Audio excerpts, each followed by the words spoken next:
श्रीराम श्रीराम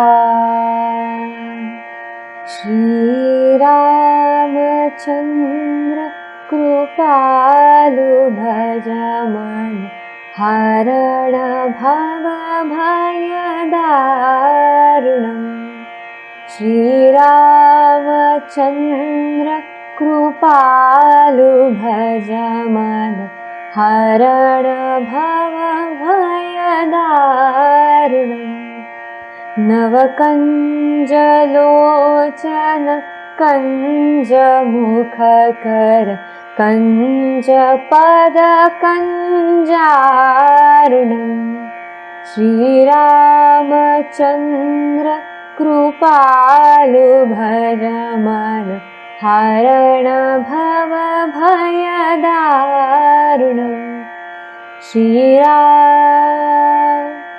श्रीराम कन्दर्प गणित अमित छवि नवनील नीरज सुन्दरम् पटपीठ मानहु दलित रुचि शुचि नौमि जनक सुतावरम् श्रीरामचन्द्र कृपालु भज मन हरण भव भयदारुणम् श्रीरामचन्द्र कृपालु भज मन हरण भव भयदारुणम् नवकञ्जलोचन कञ्जमुखकर कञ्जपद कञ्जारुणम्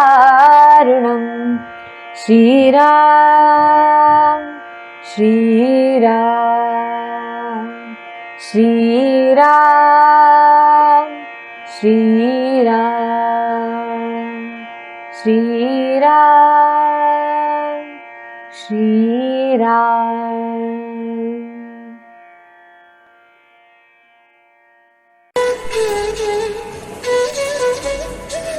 सुप्रभात. संस्कार भारतीचे हे पुणे केंद्र आहे. आज मंगळवार 7 जुलै 2020 म्हणजे भारतीय सौर 16 शार्वरी नाम संवत्सर शालिवाहन शके 1942 आषाढ महिना शुक्ल पक्ष द्वितीया तिथी.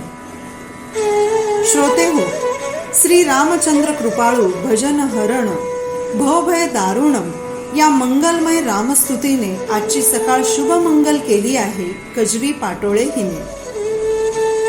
आजचा विचार: आयुष्य सहज आणि सोपे जगायला शिका, तरच ते सुंदर होईल. यानंतर ऐकूया चिंतन. सादरकर्त्या अश्विनी कुलकर्णी. विजय हा मागून मिळत नसतो, तो धैर्याने झगडून मिळवावा लागतो. श्रोते हो, तो वसंता मी नव्हेच हा नाट्याविष्कार आपण ऐकत आहोत. काल ऐकले पांडुरंग भडके म्हणजे मोठ्या भावाला वसंता सापडला. तो वसंता हरवलेला होता की वेगळाच काही? मग तो भेटला का वसंताच्या आईला? काय होते त्या वसंताचे? खूप उत्कंठा आहे. तर ऐकूया पुढचा भाग वसंत भडकेंच्या तोंडातून, तो वसंता मी नव्हेच या नाट्यभागातून. बघा मंडळी, हा असा मी वसंत भडके पुण्याचा निघालोय तासगावच्या वसंत भडकेच्या आईला भेटायला. विचित्र आहे ना? पण मंडळी, मला ओढ लागलेली आहे ती तासगावची, की आपली आई एका मुलासाठी किती वाट बघते आणि आपण जाऊन तिला भेटून सांगावा आणि तिची कडकडून भेट घ्यावी. तिला सांगावं, तो मी नाहीयेच, माझा जन्म पुण्यात झालेला, तुझा मुलगा इथं तासगावला जन्मलेला, मी तो कसा असेल हे सगळं तिला सांगावा. या ओढीनं मंडळी मी त्या दिशेला निघालो. झालं होता होता आमची गाडी तासगावच्या दिशेला लागली. मंडळी, जसा तो माझ्याकडं आला आणि वेळेचा अंदाज त्याला आला नाही, तसं आम्ही निघालो आणि वेळेचा काय अंदाज यायला नाही. आम्हाला वाटलं 8-9 वाजेपर्यंत इथे पोहोचू आम्ही, पण मंडळी 10 वाजून गेले. अंतर ज्या 7-8 तासाचं आहे ते गाडीने जायचं. तर मी पहिल्यांदा जात होतो, मला काय गाडीचा अंदाज वेळेचा यायना आणि 8 वाजले 9 वाजले. म्हणलं अरे आपण उशिरा जाणार यांच्या घरी. आणि आपण त्याला विचारलं नाही की 10 लोक आम्ही येतो, एवढ्या लोकांची राहायची सोय आहे का, त्याचं घर किती मोठं आहे, हे मला काहीच माहित नव्हतं मंडळी. मग म्हणलं ठीक आहे, आता निघालोच आहे. तेव्हा काही मोबाईल पण नव्हते रिंग करायला. तर माझ्या मित्राला म्हणलं, बघ गावात आल्यानंतर गाडी लांब थांब, त्याला एकदम 8-10 लोक दिसायला नको, त्याला प्रेशर येईल, अरे एवढी लोक आणली. मी एकटाच जातो म्हणलं त्याचं घर सापडलं की, आणि अंदाज घेतो त्याचं घर किती मोठं आहे. आणि त्याला कल्पना येतो, बाबा आम्ही 8-10 लोक आहे, आम्ही इथं लॉज करतोय गावामध्ये, आणि सकाळी भेटायला तुला येतो, तिथे व्यवस्थित सोय होईल आमची. आणि म्हणून गावाकडे आम्ही गेलो, चौकशी केली. तर तो माणूस प्रसिद्ध व्यक्तिमत्व पांडुरंग भडके, ते सावळज गावचे माजी सरपंच पण आहेत. आणि चौकशी केलं लगेच कळलं, ही काय सरळ जा म्हणे त्या गल्लीत, आणि त्या डाव्या बाजूला जे दिसतोय वाडा, तो भडक्यांचाच वाडा आहे म्हणले, पांडुरंग भडके, तुम्ही जा तिथे. आणि रात्रीची काय रस्त्यात वर्दळ नव्हती. आम्ही गेलो तर मी एकटा गेलो, गाडी लांब उभी केली, चालत चालत गेलो.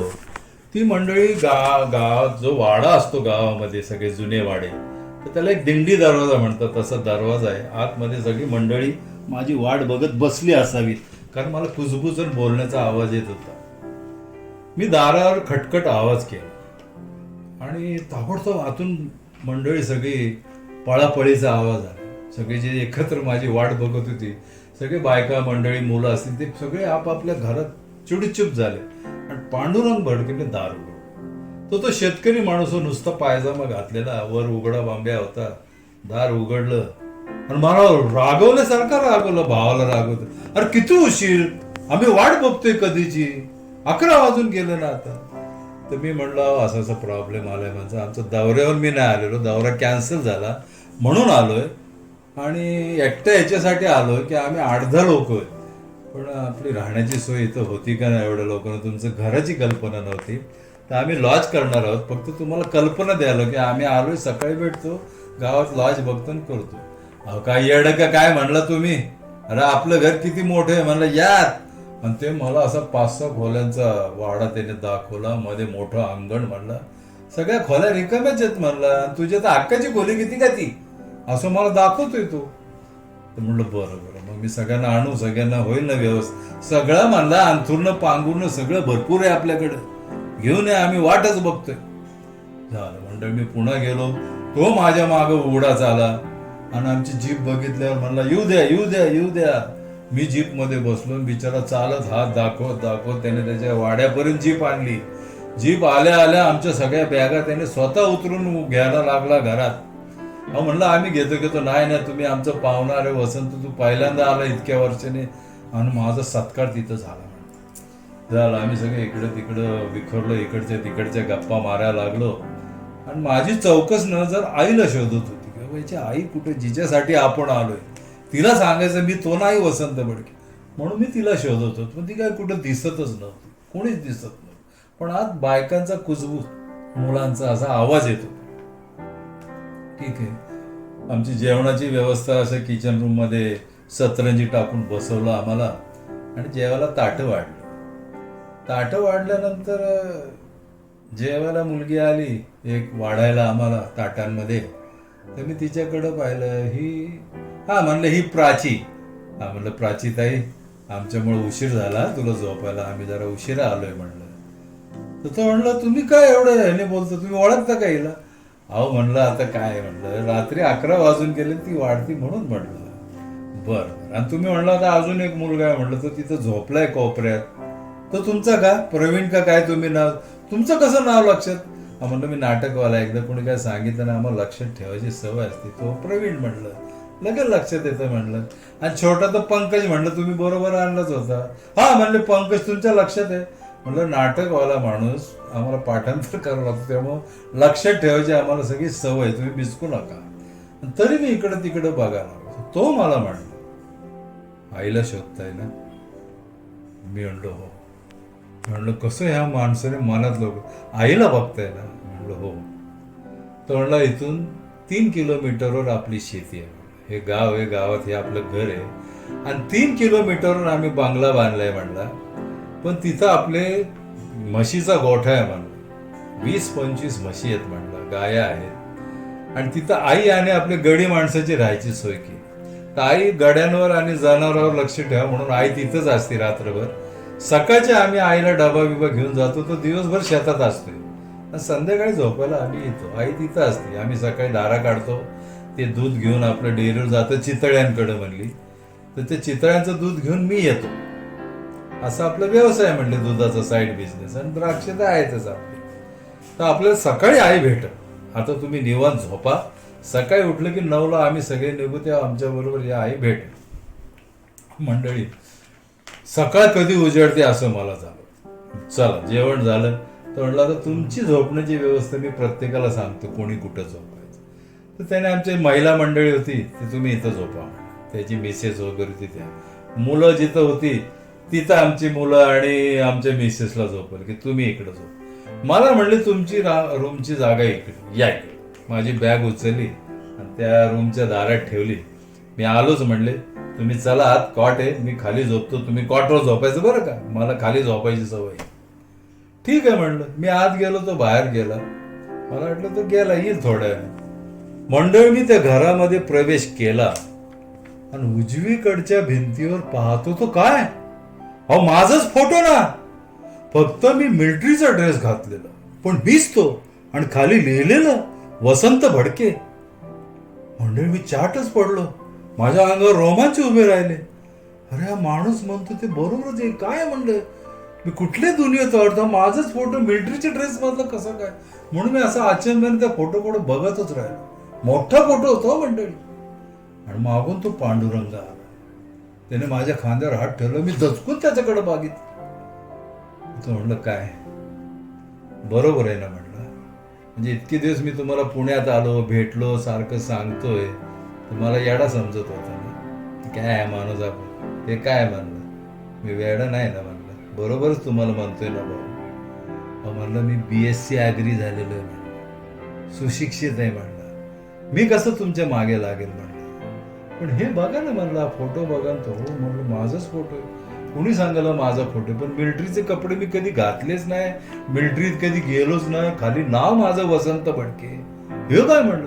आणि त्या फोटोच्या शेजारी दुसरा फोटो होता त्यांच्या वडिलांचा. तिथं मारुती भडके लिहिलं होतं, पण कै लावलं होतं कारण ते हयात ना. पण माझ्या पुढे कै लावला नव्हता, कारण त्यांना माहित होतं तो आहे, आज न उद्या येईल. आणि आज आलाय. मंडळ मी त्याला सांगितलं हा चमत्कारच आहे बाबा, मलाही आठवत नाही काय मागच्या जन्मीचा असेल नसेल, पण हा मी नाहीये म्हणलं. मी उद्या आईला आपण सांगूया, मला कधी सकाळ होती ना आईकडे जातोय असंच. झोपा मंडळी सगळे झोपले, पण मला काय झोप येईना. आता आपण पुण्यात फ्लॅटमध्ये राहणारी माणसं, मला झोप येणं थोडं, आणि मला टॉयलेटला जायची इच्छा झाली. तर कुठं जायचं मला काय सुधरे ना. हा माणूस घोरायला लागला म्हणलं, शेतकरी माणूस दिवसभर दमला असेल तो घोरायला लागला. आता कुणाला विचारू कुठे जायचं म्हणून, कुणाला झोप म्हणून करावं, कुणाची अजून ओळखी पण झालेला. हळूच म्हणलं मी दाराच्या बाहेर आलो, दिंडी दरवाजा हळूच उघडला आणि म्हणलं बाहेर कुठेतरी उघड्यावर जाऊन यावं आणि परत झोप आवडची म्हणून बाहेर गेलो. बाहेर कुठं जायचं, एखादं रागवायचं कुठं आज जाते टॉयलेटला म्हणून. तर अंदाजानेच मी डावीकडे वळा. तर तिथे एक कुत्रं बांधलेलं होतं, काळं कुत्रं. आणि ते कुत्रं लगेच उठलं आणि शेपटे हलवा लागलं, फटफट फटफट फट. आणि माझ्याकडे जीभ काढून असं असं करायला. म्हटलं मी थोडा घाबरलो आणि ते कुत्र्यापासून थोडं असं लांबनं गेलो. म्हटलं जावं पुढं. कसं कोण जाणे, मला काय डावीकडे वळावं आणि तिथे एक स्विच बोर्ड होतं, लाईटची बटणं होतं. त्यातलं नेमकं मी बटन दाबलं, लाईट दिसलं, समोर बाथरूम, संडास बाथरूम. तर म्हटलं मला कसं कळलं इथंच यावं मी, आणि हे बटन मी कसं दाबलं, मला समोर संडास बाथरूम दिसले. मंडळी मी गेलो, छानपैकी फ्रेश होऊन आलो आणि पुन्हा आपल्या जागेवर झोपून विचार करायला लागला. सारखा त्या फोटोकडे बघायला लागलो. माझाच फोटो राव, काय हे जादू आहे का काय, का मागचं पुनर्जन्म आहे माझा, काय मला काय कळेनाच मंडळ. त्या ह्याच्यात रात्र गेली. सकाळी उठलो, सगळ्यांची आवरावर झाली आणि मला पहिली गाय आईला कधी. त्याने सगळं आवरलं, माझ्या जवळ आला आणि म्हणलं आवरलंय ना सगळं, चला आता आईला भेट. मंडळी त्याने जीप काढली. सगळ्या मंडळी म्हणलं इथंच थांबा, आपण त्यांना घेऊन जाऊन मी आईला भेटवतो आणि मग परत तुम्हाला न्यायला येऊ म्हणले. एवढी मंडळी त्या जीपमध्ये नको. आता त्याला माझ्या आईला मला एकट्याला भेटायचं. एवढ्या मंडळीत मी कदाचित नीट बोलणार नाही, खरं बोलणार नाही असं त्याच्या कदाचित मनात असं. म्हणून त्याने जीपच्या शेजारी मला बसवलं, स्वतः ड्रायव्हिंग करायला लागला आणि जीप आमच्या शेताच्या दृष्टीने त्या बाजूला निघाली दिशेने. झालं 1-2 किलोमीटर गेले की 5 मिनिटात शेती सुरू झाली. मेन रोड सोडून उजवीकडे जीप वळाली की त्याने त्याची कॉमेंट्री सुरू केली. हे बघ वसंत म्हणला, या इथून आपली शेती सुरू. म्हणजे तो आपली म्हणतोय, आमची नाही म्हणतो. म्हणजे त्याने आपलं म्हणून मला तिथनं सुरुवात. हे बघ, हे तारेचं कंपाऊंड आहे का नाही, आणि त्या पुढे ते सरळ जाते का नाही, आणि त्या पुढे वर आंबराई दिसते बघ, आंब्याची झाडे आहेत, त्या तिथपर्यंत आपली शेती आहे बघ, आणि तुला पुढे दाखवतो सगळं. अशी जीप पुढं पुढं जायला लागली. पुढं गेला लागलं तर एक ठिकाण आलं आणि लांब अशी द्राक्षाची बाग, द्राक्षाचं सीझन होतं, त्या मोठमोठे द्राक्षाचे घड असे लटकलेले होते आणि एक बाई खाली बसलेली होती आणि 5-6 गडी असे बागेत कामं करत होती. वेल तोड, हे तोड, काय छाटणी कर, आणि ती बाई मात्र खाली बसली होती. म्हणजे नाटकवाले मंडळी जरा हुशारच असते. मी लगेच त्याला म्हणले, ते आई बसलेत वाटतं. त्यानं लगेच ब्रेक मार. माझ्याकडे संशयाने बघून म्हणलं, तुम्ही कसं काय ओळखलं? म्हणलं, आता मालकीन बाई कधी काम करेल का, त्या खालीच बसणार आणि सगळे काम करतात, त्याच्यावरती देखरेख करते. त्या अंदाजाने मी ओळखलं की या आईच आहे म्हणून. ठीक आहे. पण मी सांगितलं, लक्षात ठेवा म्हणलं, इतकी दिवस नाटक करताय, आता माझ्यासाठी नाटक करा. आमच्या आईला सांगा मी त्योच आहे, म्हणजे तिच्या जीवाला बरं वाटेल. आणि तिला सांगा मी नोकरी करतो, मी काय इथं राहणार नाही, अधून मधून भेटायला येत जाईल, म्हणजे तिला समाधान. म्हणलं, काळजी करू नका, मी सगळं सांगतो. झालं मंडळी, जीप आमची हळूहळू आईच्या दिशेने चालेल. एक 8-10 फुटाचं अंतर राहिलं आणि त्याने जीप थांबवली आणि जीप मध्येच बाहेर डोकं काढलं. आई, पुण्याचा वसंत आलाय बघ. त्या म्हातारीला दिसत नव्हतं लांबचं, तरी असं तिने अधुऱ्या डोळ्यातनं असं डोक्यावर हात ठेवून माझ्याकडे बघायला. म्हणजे मला वाटलं उतरलो मी तर माझ्या मागं तो पांडुरंगही उतरला असेल. तो काय जीपमधनं उतरला नाही. म्हणजे मला माहित नाही मी कुठल्या ओढीने त्या आईच्या दिशेने चालायला गेलो. त्या आईजवळ गेलो तर तिने एकदम माझा हात धरला. मंडळी, ती शेतकरीन बाई, ती पण मांडी घालून अशी बसली होती, जाडजूड होती. तिने हात खसकन उडून तिच्या मांडीवर मला मांडीवर बसवलं, माझ्या चेहऱ्यावर हात फिरवला, अशी कडाकडा तिची सगळी बोटं मोळली, रडायला लागली गळा. आणि मला म्हणली, तू वसंत, तू म्हणतोय तू माझा वसंत नाही, माझा वसंत नाही, हे काय तू माझंच आहे की माझ्या चेहऱ्यावर हात फिरायला लागली. मंडळी, हा सगळं सीन बघून मंडळी मला पण रडायला लागलं, माझ्या डोळ्यात पाणी आलं. आणि मी जे ठरवून आलो होतो की हिला सांगायचं मी नाहीये, मी तुझा वसंत आहे, मी सगळं विसर पडला आणि जणू ती माझीच आई आहे असं म्हणून मी तिच्या गळ्यात पडून रडायला लागलो मंडळी. आणि तिला सांगितलं, मी तुझाच आहे की मीच तुझा वसंत भडके. अगं, मी आता सर्व्हिसला लागलोय, पुण्याला असतोय, म्हणून मी येत नव्हतो, पण आता मी येत जाईल. बरं, मी तुला भेटून मला खूप आनंद झाला, पण मी आता येत जाईल. मला याने पांडूने सांगितलं की तू माझी वाट बघती म्हणून मी भेटायला आलोय. म्हणलं, तर आता मी येत जाईल. बस. तर तिच्या मांडून हळूच खाली उतरलो. मग पांडुरंग भडके जवळ आले. म्हणले, बघितलं किती रडती तुझी वाट बघत. म्हणले, तू काय म्हणतो तिचं नाही. म्हणलं, मी सांगितलं नाही एकदा, मीच तो वसंत भडके. असं पांडुरंग भडकेकडे बघून मी मनामधने का व्हायना पण मला पटलं नाही, मी खोटं बोललो मंडळी. आणि त्या आईला खूप आनंद झाला. मग ती मला म्हणली, पांडू तर म्हणतो तुझं लग्न झालं, तुला पोर आहेत सगळे. म्हणलं, आणतो दुपारनं, सगळे घरी आहेत. म्हणलं, एका गाडीत एवढे नको, म्हणून आम्ही दुपारी आलोय, आम्ही सगळ्याला घेऊन येतो म्हणून. मग तिने लगेच ज्या खाटावर बसली होती ना, तिथून पाटी काढली आणि तिथून मोठे द्राक्षाचे घड काढले. म्हणले, हे तुझ्या लेकरांसाठी मी काढून ठेवले, ते चांगले हे जाताना घे, आणि माझ्या हातनं ना तुझ्या लेकराला चारायचे वगैरे. असं तिने माझं स्वागत केलं मंडळी. आणि मी तिला सांगितलं, आम्हाला मुक्काम तर काय करता येणार, मी आता सगळ्यांना घेऊन येईन, भेटेल आणि रात्री जेवण खाऊन करून मी परत जाईल. म्हणलं, आम्हाला नोकरी असते, उद्या मला ड्युटी आहे, पण जेव्हा मी ह्या भागात येईल तर तुला नक्की भेटेल, इथे येत जाईल. असं मंडळी म्हणून आम्ही निघालो आपापल्या पांडुरंग भडक्याच्या गावात. घरी आलो, तिला आश्वासन दिलं, आम्ही सगळ्यांना घेऊन तुला भेटून मग पुढं जाऊ. गेलो मंडळी. पांडुरंग म्हणलं, तुम्ही तर सांगितलं बरोबर की मी तिचाच आणि तिची खात्री पटली. म्हणलं, आता हे नाटक असंच टिकवा बरं का सगळं शेवटपर्यंत, नाही तर मला खोटा पाडताल राव. म्हणलं नाही ना, एवढी छान आई आहे म्हणलं कोण घालून, मला आई नाही, मला एक आई मिळाली म्हणलं, तुम्हाला भाऊ मिळालाय म्हणलं, आणि तिला तिचा मुलगा मिळाला, केवढा हा आनंद म्हणलं. तसं तर आपण कोणीच कुणाचे नाही, पण आपण सर्व एकमेकांचे आहोत. तुम्ही हे नाटक कायम रंगवणार, पण मला पण तुम्ही आश्वासन द्या की मला कधी विसरणार नाही, हे नातं कायम घट्ट ठेवा. मला तुमच्या प्रॉपर्टीचा 1 रुपया किंवा 1 दिडकी नको. देवाचे तरी जे माझं आहे ते सगळं व्यवस्थित आहे, आपलं रिलेशन ठेवा. अशाने आम्ही आपापला निरोप घेतला मंडळी. पुन्हा आम्ही निघालो. त्याने माझ्या मिसेसला, माझ्या मित्राच्या मिसेसला, मुलांना कपडे धपडे आणले, सगळ्यांना साड्या आणल्या, सुनांना सगळ्यांची ओटी भरली. मला कपडे आणले, तू पहिल्यांदा घरी येणार आहे, माझ्या मुलांना कपडे आणले. म्हणलं अरे तुम्ही पहिल्यांदा आला. आणि सगळ्यांना हसत खेळत त्याने घेऊन गेला आणि म्हणलं आता या, पुढच्या वेळेला नक्की या. म्हणजे आम्ही पुन्हा निघालो. सगळ्यांचा निरोप घेतला. आईला भेटलो, आईच्या पाया पडलो. माझी बायको आईच्या पाया पडली. आईला सांगितलं तुझी सोन निलिमा आहे तिचं नाव. म्हातारी हसली बरं का मंडळी. तिला पण गोड आनंद झाला. माझ्या नातवांना म्हणून तिने माझ्या मुलांना मांडीवर घेतलं. याचं नाव काय? म्हणलं योगेश. याचं नाव काय या पुरीचं? म्हणलं आदिती. छान छान छान म्हणली. पुढं आता ये, दर सीझनला यायचं, आपले द्राक्ष पोरांना खायला मिळतील, घेऊन ये बरं. आणि राहता ये, असं यायचं जायचं नाही, 8-10 दिवस तरी राहायला पाहिजे. बरं. तिचा निरोप घेऊन मंडळी मी आलो. 4-8 दिवस गेले. पुण्यात आल्यानंतर मी माझ्या पुन्हा नोकरीला सुरू झालो, दौरे सुरू झाले. 8-15 दिवसाने मंडळी आमच्या पांडुरंग भडकेचा फोन आला आणि मला म्हणला की आई जरा खूप आजारी आहे म्हणला, झोपून आहे म्हणला, आणि सारखा तुझा धोसरा काढणे, वसंतला बोलव रे, वसंतला बोलव रे. आणि मंडळी मी नुकतंच जाऊन आलो होतो. 8-10 दिवसच झाले ते. माझ्या रजा पण प्रॉब्लेम, कारण सारखे मी नाटकाचे दौरे करायचो, तर कसं जायचं म्हणून. तर म्हणलं तुम्ही येऊ नका म्हणलं. मी आपलं सांगितलं, कारण ती सारखी तुमचं नाव घेते.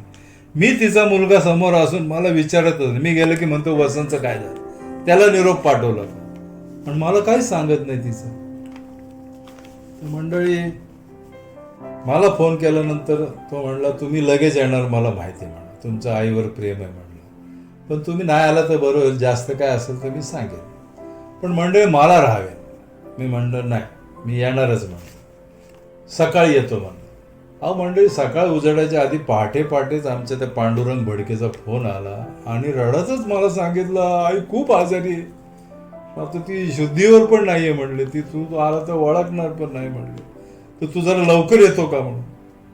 म्हणजे त्या क्षणी मी निघालो. तोपर्यंत मी एसटीने कधी त्या भागात गेलो नव्हतो. मला एसटीच्या गाड्यांचे वेळ काळ काय माहीत नाही. मी पुण्यातल्या स्वारगेटच्या एसटी स्टँडला गेलो, तिथं चौकशी केली. अहो मला तासगावला जायचं आहे, तिथून सावळजला जायचं, गाडी किती वाजता आहे काय, त्यामुळे रात्री 1:30ला गाडी आहे. तेव्हा मी गेलो स्टँडला, तेव्हा साधारण 12-1 वाजले होते. मी गाडीची वाट बघत बसलो. तासगावची गाडी आली, मी गाडीत बसलो आणि तासगावला गेलो. तर म्हणजे रात्री खूप उशिरा मी गेलो तिथं तासगावला, आणि ती शेवटची गाडी असावी, त्याच्यानंतर दुसरी एसटी नसल्यामुळे तासगावच्या एसटी स्टँडला सगळा शुकशुकाट. प्रत्येकाचे कोणी ना कोणी माणसं आले, ती त्यांना घेऊन गेली, आणि मला न्यायला कोणीच नाही. मला तर तिथून सावळजला जायचं होतं. तर मी तासगावच्या तिथे एसटी स्टँडला चौकशी केली. अहो मला सावळजला जायचं गाडी. म्हणलं तुम्हाला माहित नाही का 9 नंतर सगळ्या गाड्या बंद असतात, आता सकाळी 6ला सुरू होणार आणि तुम्हाला सावळची गाडी. अरे बापरे, मी दस्तच झालो. एकटा आलेलो, परत कधी जाणार म्हणलं, आता कुठं जाणार. मग म्हणलं इथं लॉज आहे का, तर म्हणलं बाहेर लॉज आहे एसटी स्टँडच्या बाहेर. ठीक आहे म्हणलं, आता लॉज करावं आणि सकाळी जावं आईला भेटायला. म्हणून मी लॉजवर गेलो.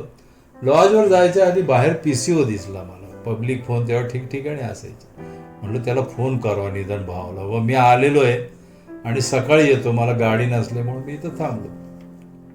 मी $1 डॉलर काढला कॉईन, त्या PCO मध्ये टाकला आणि भावाला फोन केला, मी आलेलो आहे तासगावला, पण इथून कनेक्टिंग गाडी नाहीये सावळजला यायला, तर मी आता इथं लॉज करतोय आणि सकाळी लवकर येतो म्हणून.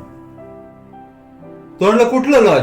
मी स्वरूप का काय नाव होतं लॉजचं, मी पाहिलं. म्हणलं असं असं लॉज आहे. मग तुम्ही केलाय का लॉज? म्हणलं नाही, बाहेर PCO तिथनं आधी बोलावं. म्हणलं लॉजमध्ये जाऊ नका, तिथंच थांबा PCO जवळ, मी येतोच. मंडळी 10 मिनिटं तो उघडा बांब्याच नेहमीसारखा, खाली नुसता पायजामावर उघडा, जीप घेऊन माझ्या दारात लॉजच्या आलंच. आला की माझी बॅग घेतली, चला चला चला, ठेवली जीप मध्ये, चला बसा म्हणलं. काय लॉजची गर्दी, मला फोन नाही का करायचा? म्हणलं काय माहिती, मी पहिल्यांदा आलो, मला वाटलं लगेच एसटी असेल, मी रात्री येईल तुमच्यापर्यंत. झालं, आमची जीप तिथे गेली. मंडळी सगळी, त्याच्या घरातली मंडळी चिंतेत होती, कारण आई लास्ट स्टेजला होती, सिरियस होती. डॉक्टर सांगून गेले होते काय खरं नाहीये, तर तुम्ही जास्त अपेक्षा ठेवू नका आता ती, अशा याचे डॉक्टर सांगून गेले. मी गेल्यावर ते आमच्या भावाची बायको, म्हणजे आमची वहिनी, तिची छोटी छोटी 2-3 मुलं सगळं येऊन मला बिलत, काका काका आजीलो बघा ना कसं झालं, रडायला.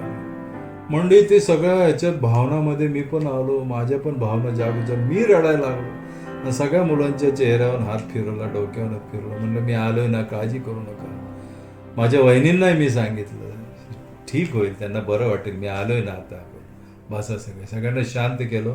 पहिला आईला ज्या बेडरूममध्ये ठेवलं होतं तिच्याकडे, तर आई कोम्यामध्ये होती. तिला मी आलं गेलो काय कळत नव्हतं, डोळे झाकलेले होते.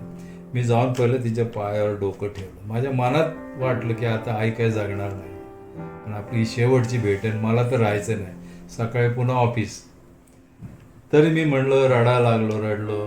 त्याला म्हणलं आता मी फार घाईत आलोय, म्हणलं मला उद्या सकाळी ऑफिस आहे म्हणलं, पण तुम्ही असा आईचा निरोप दिल्यामुळं आलोय, पण मला सकाळी जावं लागलं, पण कमी जास्त झालं तर मला नक्की कळव, मी पुन्हा येईल, पण उद्या मला ऑफिसला जाणं महत्त्वाचं आहे. माझ्यासारख्या ऑफिसच्या दांड्या आहेत नाटकामुळं, कारण माझ्या ऑफिसला बोंब होईल म्हणलं, नोकरीला फार कडक असतं म्हणलं. तर बरं बरं म्हणलं, झोपा आता आलंय तर 2 तास तरी, मग सकाळला जा. मी झोपलो मंडळी. दुःखी अंतकरणाने परत आईच्या रूममध्ये बघितली, ती बेशुद्ध अवस्थेतच होती. पुन्हा तिच्या पाया पडलो. त्यांच्या घरात देवघर आहे, त्या देवघरात गेलो, तिथं मांडी घालून बसलो. तिथे शांतपणे देवाला सांगितलं, माझ्या आईला बरं कर, मी तर काय आता परत लवकर येऊ शकत नाही, पण माझ्या आईला बरं कर, असं देवाला प्रार्थना केली. त्या पांडुरंगाला मोठा भाऊ म्हणून त्या भावाच्या पाया पडलो, वहिनीच्या पाया पडलो, आणि म्हणलं कमी जास्त झालं तर कळवा, मी परत येईल, पण मी आता निघालो. मंडळी मी घरी आलो, ऑफिसला गेलो, आंघोळ पांघोळ करून नेहमीप्रमाणे उशिराच ऑफिसची वेळ निघून गेली होती. माझ्या मित्रांना कथाही माहीतच होती, त्यांना सांगितलं आमची आई आजारी होती ती, मित्रांनी सांभाळून घेतलं. तो दिवस गेला मंडळी. घरी येऊन रात्र झाली, मी झोपलो, आणि सकाळी दुसऱ्या दिवशी पुन्हा तासगावून फोन आला. पांडुरंग भडके बोलतो आणि रडत बोलला, वसंत आपली आई गेली रे. मंडळी फोनवर तो तिथं तासगावला आणि मी इथं, आम्ही दोघेही रडत बसलो. काही काळ गेला आणि रडता रडता मी थांबून म्हणलं मी निघतो आता आणि पोहोचतोय म्हणलं. तर तो तिथनं सावध होऊन म्हणलं, तुम्ही मला माहिती आहे फोन केलं की येणार, तर तुम्ही आता येऊ नका, आम्ही लिंगायत माळी आहे म्हणला, आमच्यात दशक्रिया विधी वगैरे नसती, आमच्यात 3रा दिवस आणि 10वा एकत्र असतो, तर तुम्ही उद्या या, आज येऊ नका, उद्या 3रा आहे म्हणला, म्हणजे तुम्हाला सगळे विधी आईचे मिळतील, आम्ही बाकीचं आज उरकतो, तुम्ही 3ऱ्या दिवशी या म्हणलं, ते महत्वाचं असतं. 3ऱ्या दिवशी आमची दशक्रिया असते. ठीक आहे म्हटलं, मी उद्या येतो म्हटलं. म्हणजे आता मला एसटीचे सगळे प्रॉब्लेम माहीत असल्यानंतर मी पहाटेच एसटी स्टँडला गेलो. म्हणलं वेळेत जायला पाहिजे, 3-4लाच घरात निघालो, आणि पहिली जी एसटी मिळाली त्या एसटीने डायरेक्ट तासगाव सावळत आणि गेलो. मंडळी ते घरचा लावाजामान ते दृश्य बघून मी हादरूनच गेलो की आपला भाऊ किती मोठा आहे. अहो तो गावचा सरपंच, RR पाटलींचा क्लासमेट मित्र म्हणलं, ते दारामध्ये मोठा टेंट टाकला होता आणि 5-25 4 व्हीलर अशा रांगेने लागल्या होत्या, पांढऱ्या शुभ्र गाड्या.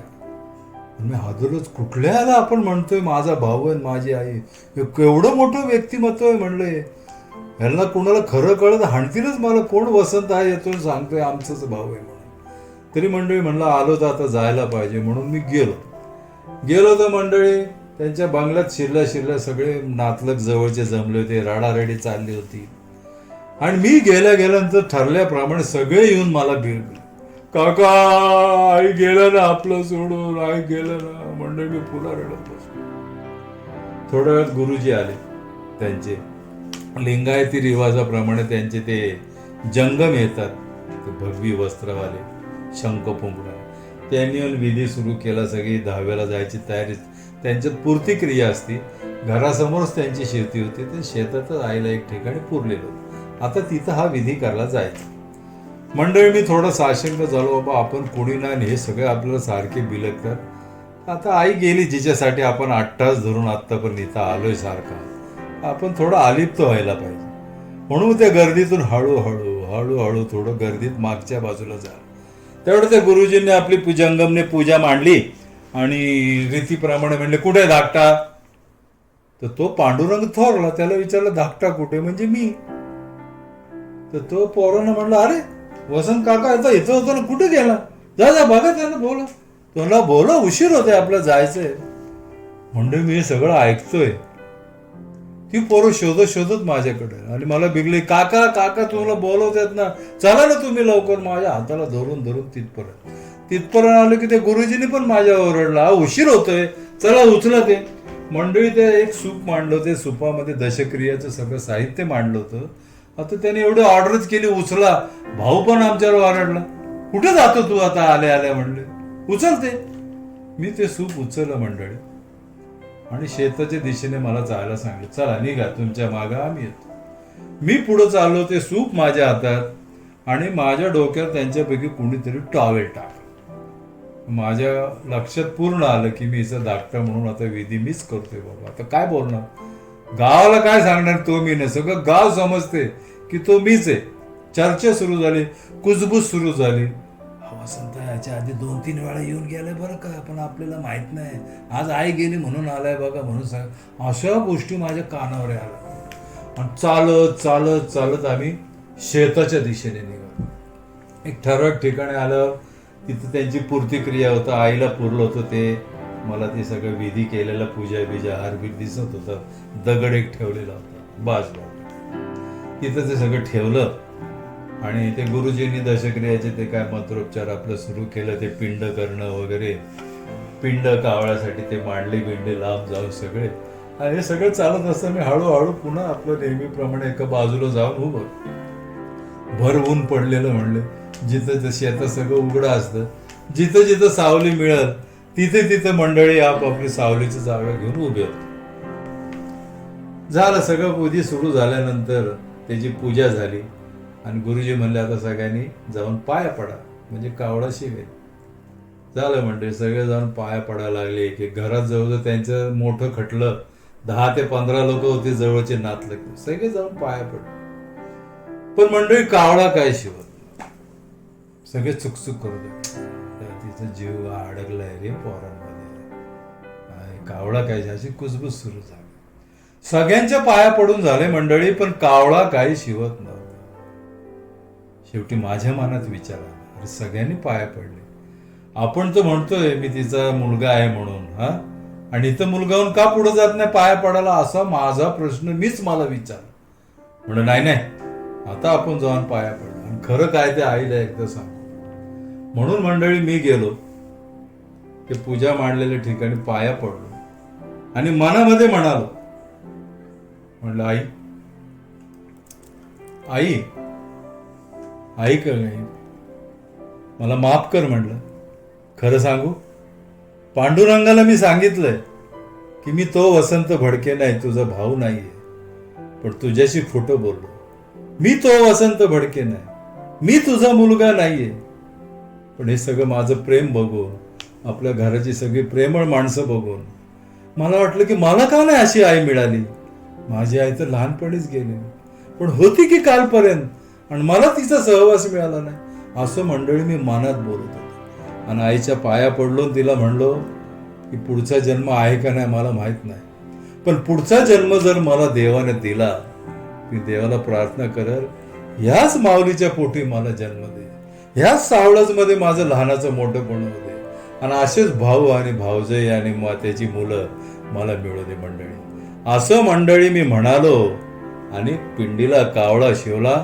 सगळ्या आजूबाजूच्या लोकांनी टाळ्याचा कडकडाट केला की अरे ह्याच्यात आईचा आत्मा गुंतला. आणि मग मंडळी, सगळ्या मंडळींना कळलं की हाच त्यांचा मुलगा आहे. तेव्हापासून आज ह्या गोष्टीला जवळजवळ 30-35 वर्ष झाली.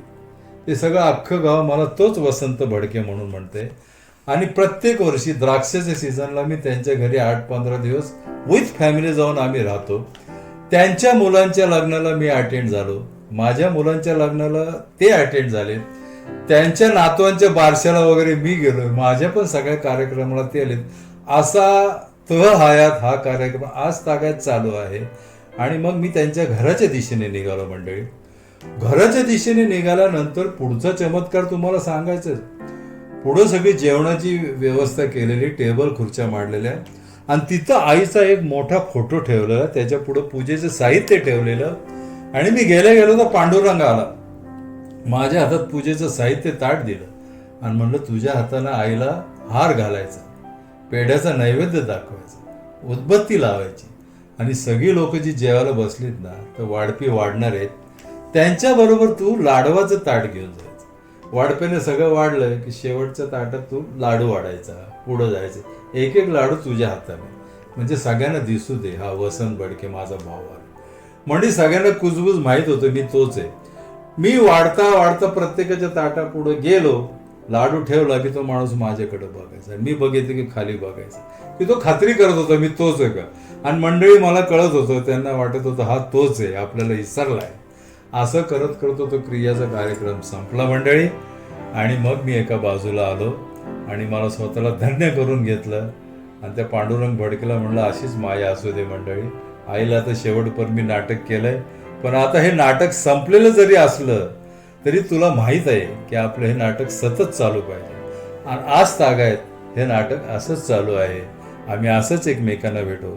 कालच मंडळी मी त्याच्याबरोबर बोललेलो, त्याला सांगितलं की मी रेकॉर्डिंग करणार आहे आणि सगळ्या लोकांनी आपली कथा माहीत व्हावी म्हणून सगळ्यांना ऐकवणार आहे म्हणलं.